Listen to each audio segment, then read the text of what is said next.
Ուր մնացին Ռուսաստանից սպասվող շնորհավորանքները ընտրությունների առթիվ ու ընդհանրապես արդյոք Պուտինը այս անգամ Փաշինյանին կշնորհավորի, թե ոչ։ Ողջույն, ես Նորայր Հովսեփյանն եմ ու կշնորհավորի չի շնորհավորի խաղալու փոխարեն որոշեցի այս անգամ իրար գլխի հավաքել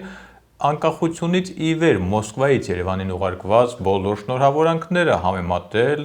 ռեկորդները եւ այսպես որպես կանոն Հայաստանի անկախությունից ի վեր ընտրություններում հաղթած իշխանություններին Կրեմլից շնորհավորանքներ սովորաբար երկար սպասեցնել չեն տվել։ Երբեմն դրանք հասել են Երևան գրեթե ընտրատեղամասերը փակվելուց անմիջապես հետո, երբեմն մի քանի օր անց, սակայն եղել է նաև բացառություն, որը մինչ օրս մնում է ռեկորդային։ Իսկ 2026 թվականի ընտրություններից հետո իրավիճակը ավելի հետաքրքիր է դարձել։ Շնորհավորանքը դեռ ճանապարհին է, թե ընդհանրապես չի գալու։ Առայժմ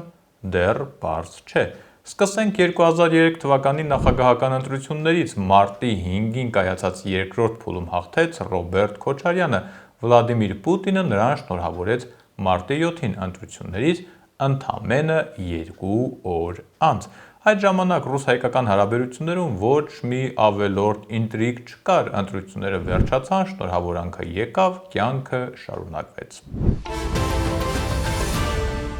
Հայաստանի Հանրապետության կառավարության արխիվում պահպանված հաղորդագրության համաձայն 2008 թվականի փետրվարի 20-ին, այսինքն խիստ կասկածելի արդյունքներով նախագահական ընտրություններից ընդամենը 1 օր անց Ռուսաստանի նախագահ Պուտինը շնորհավորել է Սերժ Սարգսյանին նախագահական ընտրություններում տարած հաղթանակի կապակցությամբ։ Ավելին 2008 թվականի մարտի 10-ին տեղի ունեցած հեռախոսազրույցի ընթացքում Պուտինը կրկին շնորհավորել է Սերժ Սարգսյանին ընտրվելու կապակցությամբ և աջակցություն հայտնել Հայաստանում ստեղծված ներքաղաքական իրավիճակի պայմաններում։ Այսինքն Հայաստանի համար ամենացավոտ ընտրություններից մեկի ժամանակ Մոսկվայից կասկածելի բան չեն տեսել և գրել են և զանգել ու շնորհավորել։ 2013 թվականի նախագահական ընտրություններ փետրվարի 18-ին Սերժ Սարգսյանը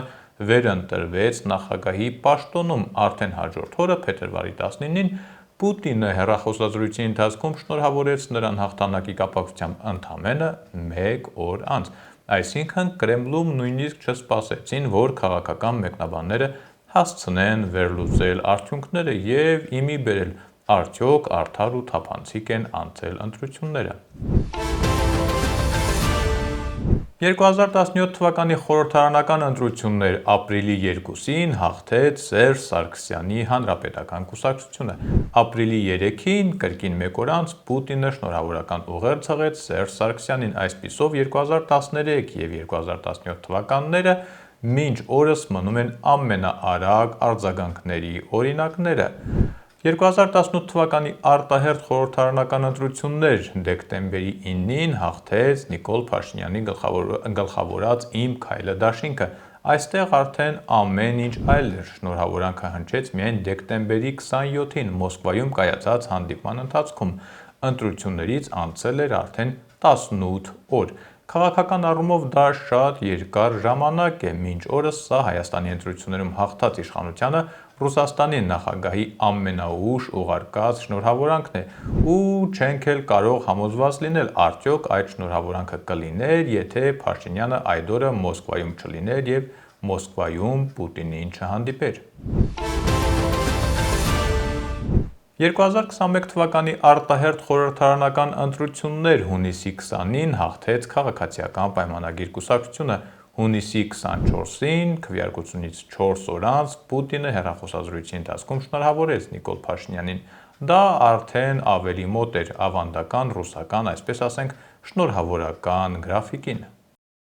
Ամենաարագ և ամենաուշ շնորհավորանքները։ Եթե հաշվում ենք միայն հրապարակային և ստուգելի տվյալները, ապա ամենաօպերատիվ արձագանքները գրանցվել են 2013 թվականի նախագահական ընտրություններից հետո 1 օր անց և 2017 թվականի խորհրդարանական ընտրություններից հետո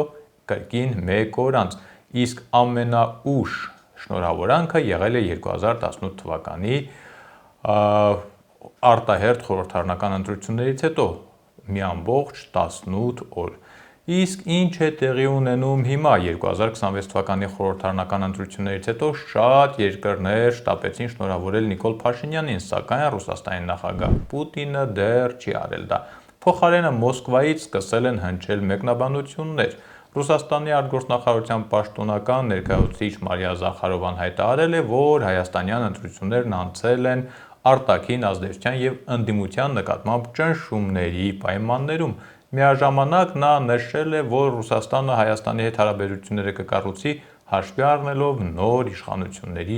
հետագա քայլերը։ Կրեմլի խոսնակ Դմիտրի Պեսկովը ավելի զգուշավոր է արտահայտվել, նա հայտարարել է, որ Ռուսաստանը հարգում է Հայաստանի ժողովրդի ընտրությունը և պատրաստ է աշխատել Հայաստանի քաղաքացիների ընտրած իշխանությունների հետ, սակայն շնորհավորանքի ժամկետների կամ հնարավորության մասին որևէ հստակ բան Պեսկովը չի ասել։ Միաժամանակ ռուսական պաշտոնական շրջանակները կրկին սկսել են խոսել Հայաստանի ապագայի մասին, հապկում և ԵԱՏՄ-ում, ակնարկելով, որ եվրոպական ինտեգրման գործընթացն ու ռուսաստանյան ինտեգրացիոն կառույցներում անդամակցությունը երկարաժամկետ հեռանկարում կարող է դժվար համատեղվել։ Շատ մեղմ ասած։ Այսպիսով, եթե նախկինում Կրեմլը սովորաբար առաջին հերթին շնորհավորում էր և միայն հետո քաղաքական գնահատականներ տալիս, ապա այս անգամ կարծես հակառակ կողմից է սկսել, սկզբում գնահատականներն են, իսկ հետո, եթե լինի, շնորհավորանքը։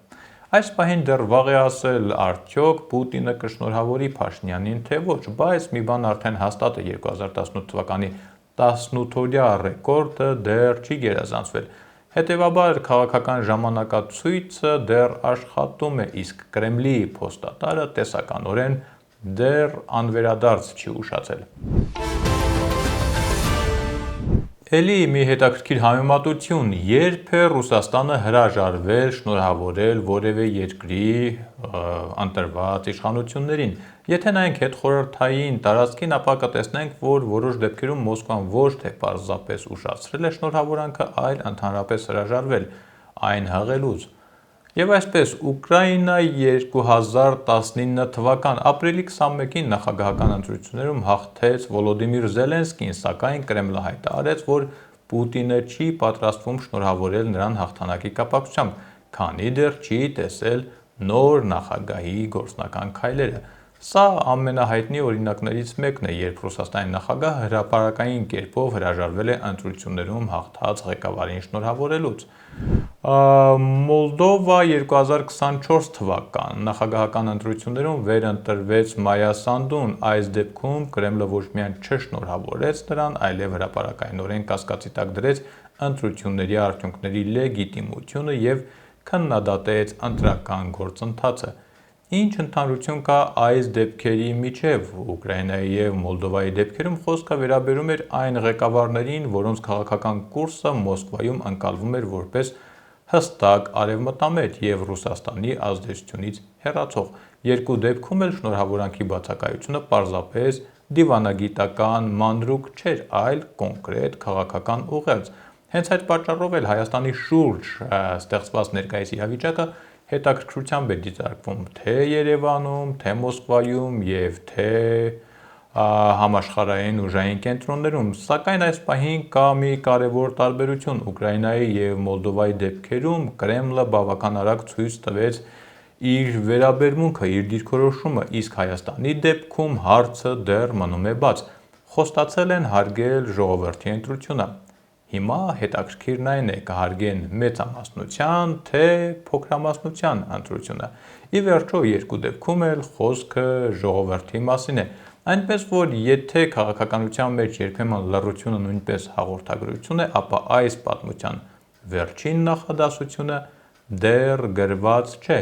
Միայն հայտնի է, որ 18-օրյա ռեկորդը դեռ կանգուն է, իսկ Կրեմլի օրացույցում հավանաբար շարունակում են հաշվել օրերը։ Սպասենք շնորհավորանքին, գուցե այս անգամ էլ այն կհնչի Փաշինյանի Մոսկվա կատարելիք այցի ընթացքում։ Ամեն դեպքում Երևանից այդ այցի հավանականության մասին ակնարկել են դեռ ընտրություններից առաջ, իսկ առ այսօր ամենաուշացած շնորհավորանքի ռեկորդը 18 օրը դեռ չի լրացել։ Այնպես որ ամուր եղեք ու մի քիչ էլ զգույշ։